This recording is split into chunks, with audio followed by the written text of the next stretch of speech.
ఉగాదికి 2 రోజుల ముందుగానే మా అమ్మ పత్తినేటి పనికి పోయి మధ్యాహ్నం నుంచి బోకులన్నీ కడిగేసి ఇంకా అన్నీ అటక మీద బాగా సర్ది పెట్టిందనమాట.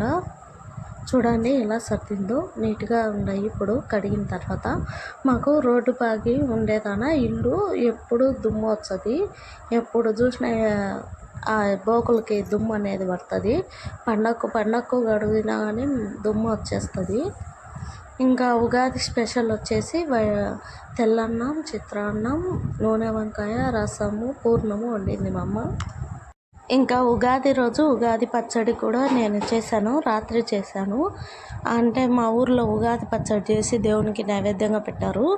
ముందు నేను చెప్పినా కదా అవన్నీ చిత్రాన్నం అవి చేసి ఎవరు తినకుండా దేవునికి ముందు నైవేద్యం పెట్టి టెంకాయ అయితే కొడతారు. అందరికీ శ్రీ పరాభనామ సంవత్సర శుభాకాంక్షలు. వీడియో అనేది స్వామికి నైవేద్యం పెట్టిన తర్వాత అందరూ తిన్న తర్వాత తీసుకున్నాను, అందుకే కొద్దిగా కనిపిస్తుంది.